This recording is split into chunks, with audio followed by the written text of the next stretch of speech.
السلام علیکم ورحمۃ اللہ وبرکاتہ۔ الحمدللہ رب العالمین والعاقبۃ للمتقین والصلاۃ والسلام علی نبینا محمد وعلی آلہ وصحبہ اجمعین، اما بعد۔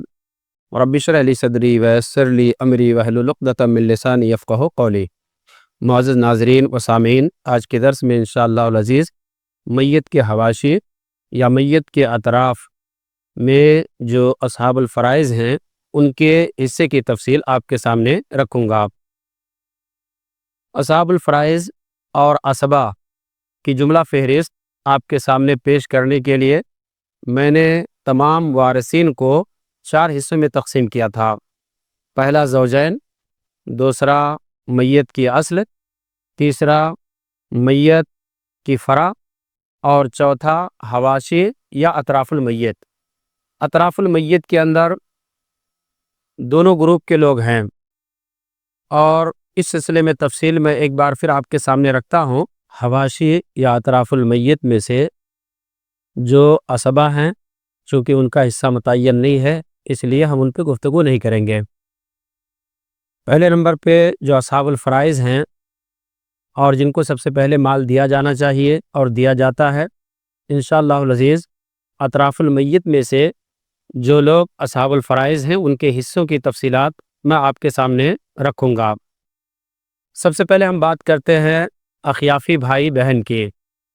یہ اصحاب الفرائض میں سے ہیں، بھائی بھی اصحاب الفرائض میں سے ہے اور بہن بھی اصحاب الفرائض میں سے ہیں۔ اخیافی بھائی بہن کسے کہتے ہیں؟ ماں ایک ہو، باپ الگ الگ ہوں، تو ایسے بھائی بہن کو اخیافی بھائی بہن کہتے ہیں۔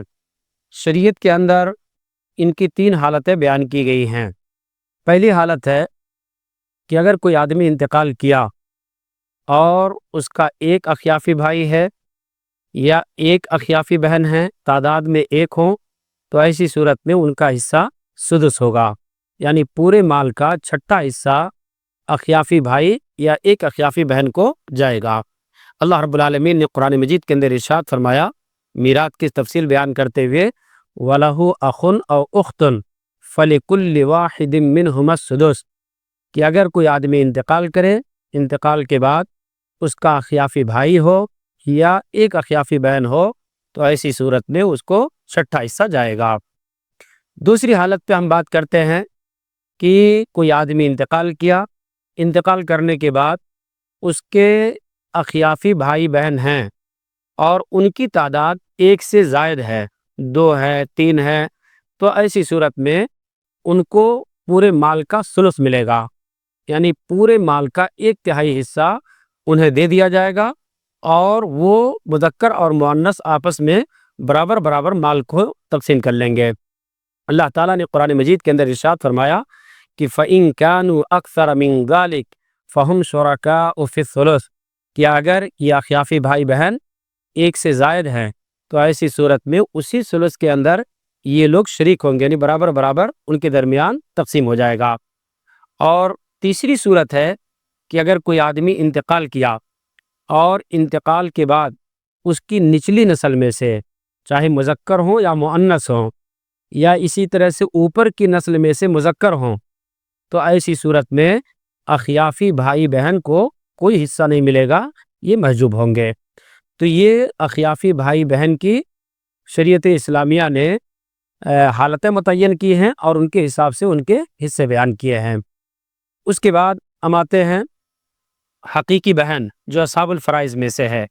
حقیقی بہن کی بھی مختلف صورتیں ہیں۔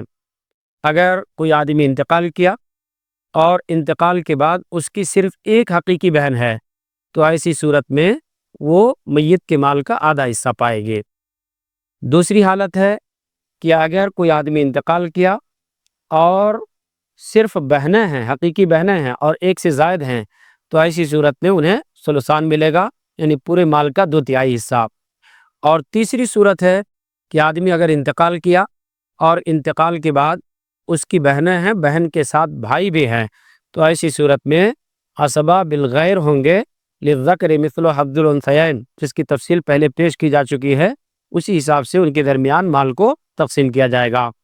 چوتھی حالت ہے جس کو میراث کی اصطلاح میں عصبہ مع الغیر کہتے ہیں، کہ آدمی کے پاس بیٹیاں ہیں بیٹیوں کے ساتھ اگر حقیقی بہن ہے تو ایسی صورت میں وہ عصبہ مال غیر ہوگی، یعنی بیٹیوں کو دینے کے بعد باقی مال بہن کو دیا جائے گا۔ اور ایک حالت حقیقی بہن کی ہے کہ وہ محجوب ہوگی، محجوب یعنی اس کو حصہ نہیں ملے گا۔ وہ کب ہوگا؟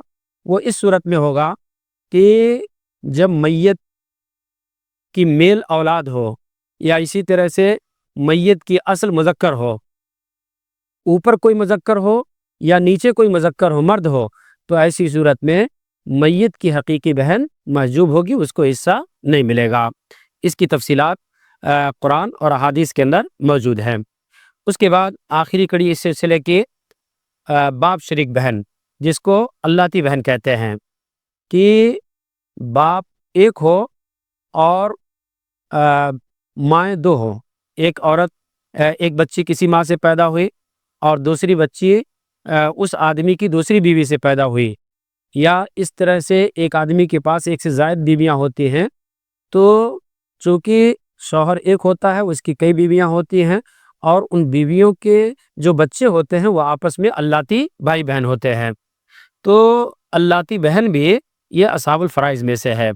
اس کی بھی جو حالتیں ہیں وہ کچھ اسی طرح سے ہیں جس طرح سے میں نے بھی حقیقی بہن کی حالتیں بیان کی ہیں، اور اس کی مختلف حالتوں میں سے پہلی حالت ہے کہ اگر باپ شریک بہن ایک ہے تو ایسی صورت میں پورے مال کا آدھا حصہ پائے گی۔ ایک سے زیادہ ہے تو ایسی صورت میں ان کو ثلثان ملے گا، 2/3، 3 حصے میں سے 2 حصہ۔ اور تیسری حالت ہے کہ میت کی حقیقی بہن بھی ہے اور اسی طرح سے باپ شریک بہن بھی ہے، تو حقیقی بہن جب نصف پائے گی تو ایسی صورت میں باپ شریک بہن کا حصہ سدس ہوگا، چھٹا حصہ ہوگا۔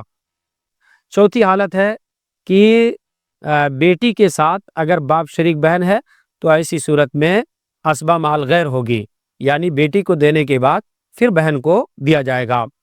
اور اسی طرح سے باپ شریک بہن کے ساتھ اگر بھائی بھی ہے تو ایسی صورت میں وہ عصبہ بالغیر ہوگی، للذکر مثل حظ الانثیین کے اصول کے تحت مال وہ پائے گی۔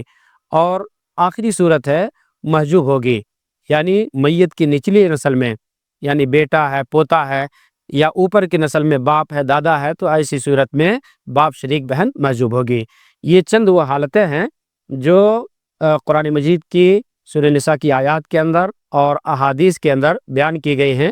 ان سے انہی تفصیلات کی روشنی میں ان کے حصوں کو متعین کیا جائے گا۔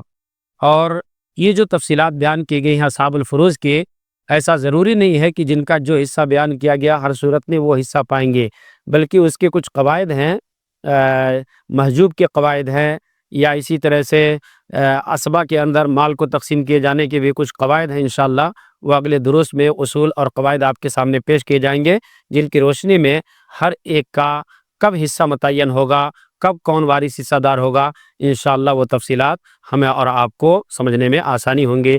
اللہ تعالیٰ سے دعا ہے کہ اللہ رب العالمین شریعت کے بیان کردہ اصولوں کی روشنی میں میراث کے مسائل اور اپنی زندگی کے تمام مسائل کو حل کرنے کی توفیق عنایت فرمائے۔